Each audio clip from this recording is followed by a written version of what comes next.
Halo sahabat Epik. Di hamparan dunia yang berdenyut dalam irama perdagangan, ada satu pusat gravitasi yang menggerakkan roda ekonomi global, China. Sebuah negeri yang dalam diamnya membangun peradaban industri, menenun benang-benang rantai pasok global, hingga menjadikannya jalinan tak terpisahkan. Paradoks pun lahir. Negara yang dulu dianggap murid dalam ilmu perdagangan, kini telah menjadi guru yang menentukan harga, jalur dan arah. Dunia pernah mendikte Cina, kini Cina yang mendikte dunia.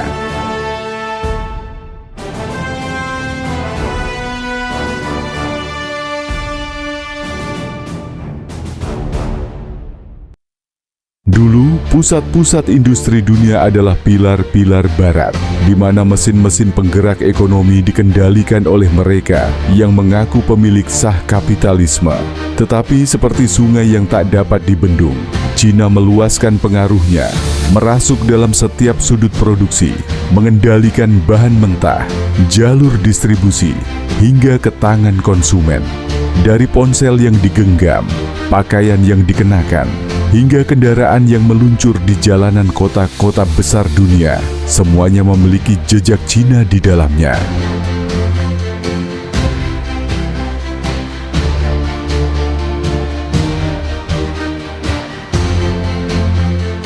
Dunia pun terbagi dalam ketakjuban dan ketakutan.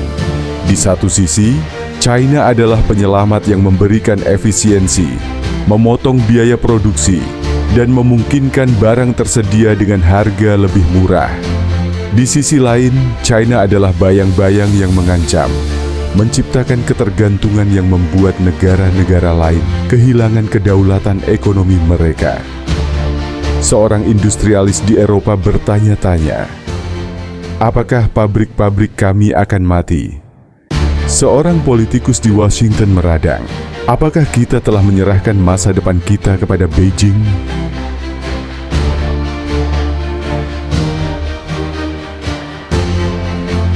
Tetapi adakah yang dapat menghindari hukum alam? China tidak merebut dunia dengan pedang, tetapi dengan kapasitas dan efisiensi. Ia tidak datang dengan pasukan, tetapi dengan harga yang lebih rendah dan produksi yang lebih cepat. Barat dulu menancapkan kolonialisme dengan moncong senapan. Cina menancapkan hegemoni dengan sebaris angka di laporan keuangan. Apakah ini salah? Ataukah ini hanya cara baru dalam pertempuran supremasi?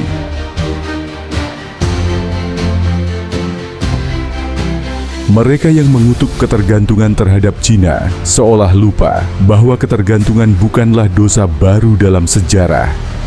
Dunia telah lama terikat pada minyak Timur Tengah, pada teknologi Silicon Valley, pada keuangan Wall Street. Kini, dunia terikat pada industri Cina. Jika ini dianggap bencana, maka mungkin bencana telah terjadi berkali-kali sebelumnya tanpa disadari. Jika ini dianggap keniscayaan, maka mungkin dunia harus belajar untuk menyesuaikan diri.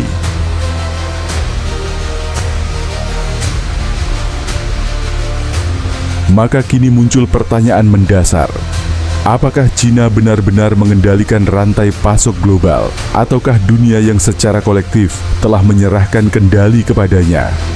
Apakah ini strategi Cina yang cermat, ataukah ini adalah konsekuensi alami dari sistem yang selalu mencari efisiensi?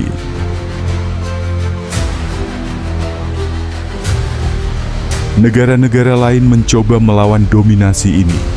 Amerika Serikat dan Eropa menggembar-gemborkan kebangkitan industri dalam negeri, berusaha membawa kembali manufaktur yang telah lama pergi.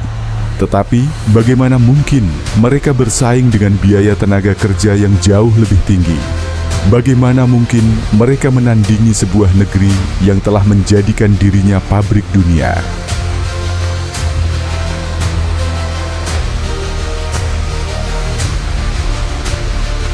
Namun, jika ketergantungan pada Cina dianggap ancaman, lalu apakah solusinya?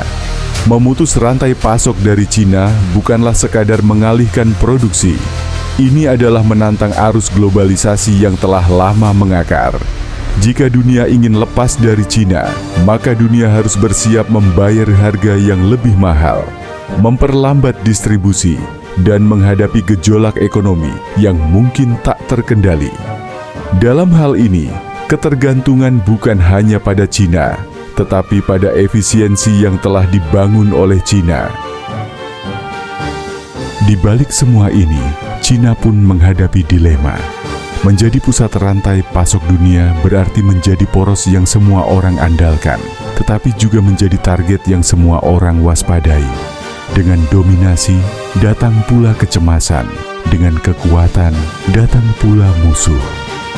Cina harus menyeimbangkan perannya antara menjadi pemasok yang tak tergantikan dan menjadi kekuatan yang tidak terlalu menakutkan bagi mereka yang bergantung padanya.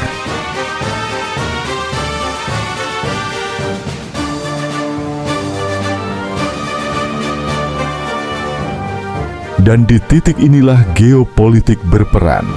Jika dahulu peperangan ditentukan oleh siapa yang memiliki pasukan terkuat, kini peperangan ditentukan oleh siapa yang mengendalikan logistik. Rantai pasok adalah medan perang baru, dan Cina memegang kendali atas banyak jalurnya. AS dan sekutunya mungkin memiliki kapal induk dan jet tempur yang lebih banyak. Tetapi jika Cina dapat mengontrol ketersediaan barang, siapa yang sebenarnya lebih kuat? Sekali lagi, Tiongkok tidak hanya membanjiri produk manufaktur dalam kehidupan kita, tapi dalam produk tersebut ada nilai, ada norma yang selama ini kita yakini kebenarannya, yaitu efektivitas dan efisiensi.